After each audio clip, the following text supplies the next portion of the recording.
What's the most spectacular way you've seen someone fuck up at work? My coworker sold someone an auto insurance policy, but forgot to check the effective date. Turns out she had pushed the start date of the policy out a month. Guy got into an accident a few days later. Cumulatively, we probably spent 10 plus hours on the phone trying to get claims to cover this guy's accident. She ended up messing up the effective date on about 10 other policies before she left. I work at a phone store and we have a similar issue when we change someone's account. The default is to set it up on the next billing cycle, but most people come into the store hoping to see results immediately. The problem is that once you set it for next billing cycle, it's next to impossible to switch it to take effect on the current day. When I got my cell plan changed, the sales guy told me about a dozen times that your bill this month will be $X. Your bill next month will be $Y. Your changes won't go into effect until the next billing cycle. Now I know why. Water plant operator.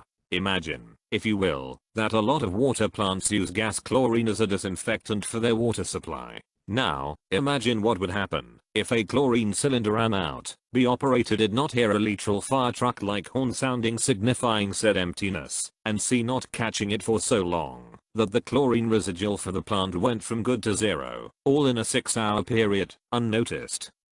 The alarm horn. Some aircraft have a warning horn if the landing gear isn't down below a certain speed. It's to prevent gear up landings. Help prevent, that is. So after a gear up landing, the pilot was asked why he didn't lower the landing gear. He was distracted by this loud horn, you see. I run a water plant. I bet the health department came down like a ton of bricks. This and overfeeding fluoride keeps me up at night. As somebody that works in wastewater, these are the topics of my nightmares. I'd say falling asleep at your cubicle is pretty bad. Like consistently, according to the people around her. I was on vacation the week she got canned, but apparently she cried leaving the building. Kinda sad. She's really young, so hopefully she can bounce back and not have it hinder her career.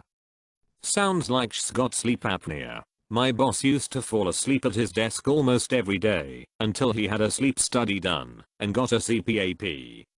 In her case, I don't think that was it actually. She was an intern, and while interns are usually college students, she was actually in high school technically, or high school age at least, doing some kind of early college program. I think she was just unprepared for the working world. It's really too bad.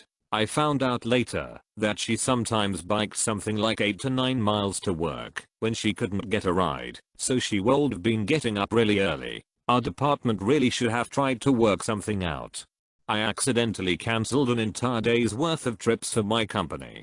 Took the provider services manager, the supervisor under her, and me 2 hours to fix. The only saving grace is we're the small office. If my equivalent at either of the other offices had done it, it would have been 6 to 10 times as much work, and would have functionally stone-aged the facility for at least 2 business days. It did highlight an exploit glitch in the system.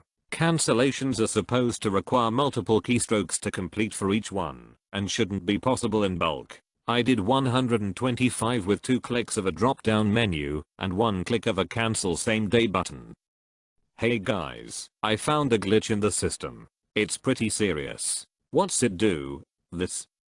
That's basically what happened. I got to call the provider services manager at 8 PM, explain what happened, and got this as concerning as my response. Hired a guy with a CDL. He said I've been driving trucks longer than you've been alive, kid. When I asked if he was experienced driving a 13-speed dump truck, 30 minutes later my phone rings. Says my truck is broke down. He burnt up the motor not shifting correctly. I show up, I see the truck is smoking, and the fans aren't on. I lost my cool 35k mistake in your first hour on the job. Nice.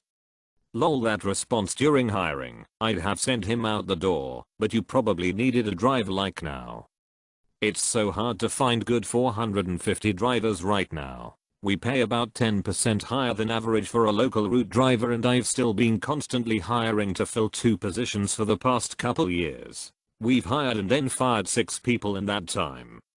Is it worth it to get into the industry? I've thought about it, but the size of things like freight trucks make me rather nervous.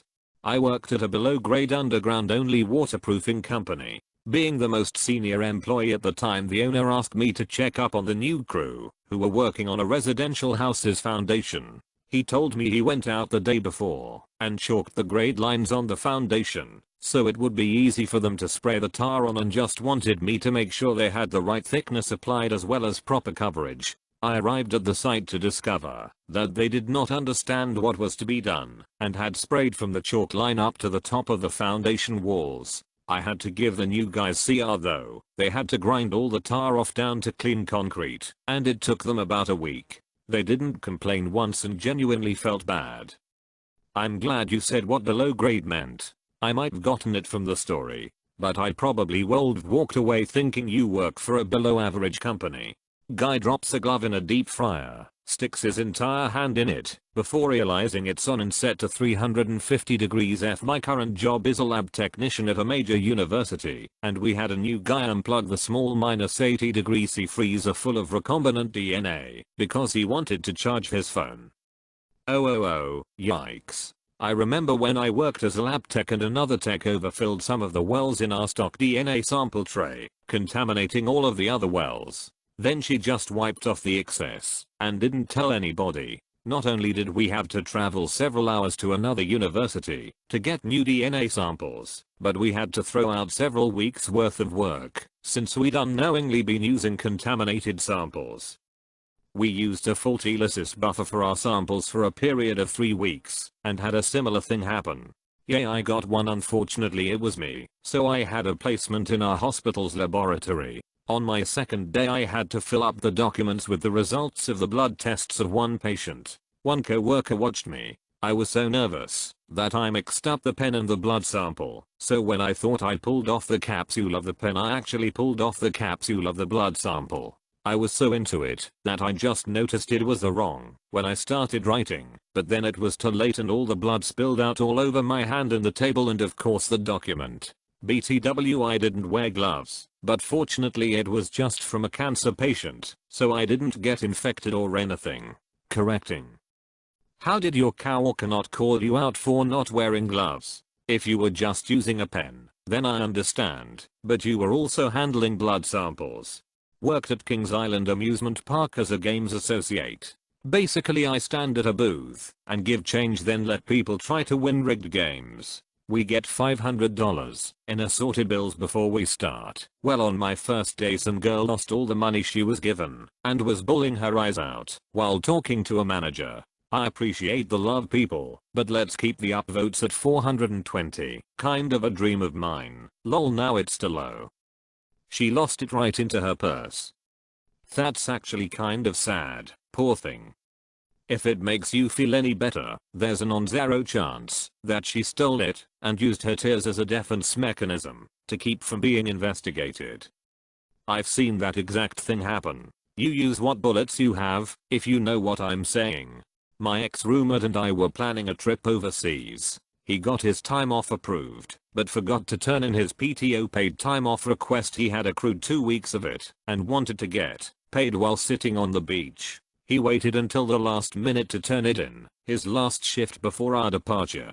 Only problem is the PTO request form required a signature from the general manager, who was off that night. So what did he do? He forged his GM's signature and turned it into payroll. Like they wouldn't notice it looked different. Or like his GM wouldn't see the flag pop up in payroll and wouldn't remember that he definitely did not approve ex-roommate's request. Of course payroll confirmed with GM. GM said nah, I didn't approve that, and that's definition not my signature, and ex-roommate was fired within 24 hours. I'm a dishwasher at a busy restaurant downtown my town. I had to train a newbie of 16 years old. I knew him kinda well, so I went easy for the time being. We stack bowls up on a nearby table for servers, and I told him, don't stack more than 6, or the balance of the bowls will become unstable and they'll fall. He nodded and we worked. 30 minutes later I look at the bowls and towers of 14 high bowls were there. I immediately and carefully moved the bowls and told the newbie, bro, 6 high on the bowls. He said, I ran out of room. There was enough for the bowls we had stacked, and I showed him a shelf where he can put more. He nodded and went back to working 15 minutes later. Bowls fall, and imagine my surprise when I see him standing in the middle with a 10 high stack next to him. Bruh. A coworker received a promotion and a large raise. They were told they should thank the CEO as he initiated the entire promotion. My coworker went on a rant about not asking for any of it, so he's not thanking anyone, and it escalated from there. By the end of the day he was fired. My coworker actually turned a promotion into a termination. Dang, that's impressive stupidity. I can understand that some people are comfortable with their workload and refuse a promotion, but turning it into a termination. Yeeks, there's better ways to refuse. This reminds me of the Dave Chappelle "When Keeping It Real Goes Wrong" skit. I guess there's a difference between "thank me, you owe me so much now," and "Bob is to thank for this, make sure you talk to him." A whole rant is still overkill though. At an aluminum extrusion company, the press is basically a school bus sized Play-Doh spaghetti maker that runs at 1000 F. The shape coming out of it this day was a thick-walled rectangle hollow tube.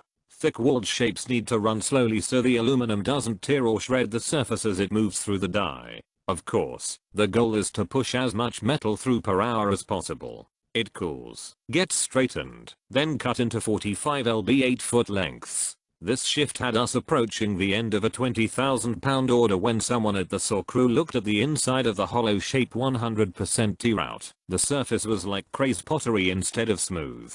The entire run was scrapped because the press operator never checked the metal coming out of the press. Half a shift wasted. I watched another firefighter open a hydrant too early during a training exercise.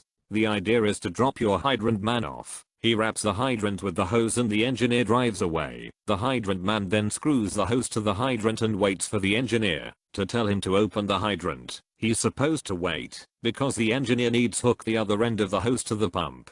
We carry 1000 feet of 5-or supply hose on the top of our engine. There's a coupling every 100 foot. My buddy went ahead and opened the hydrant before the engineer could uncouple the section of hose he needed and hook up to the pump.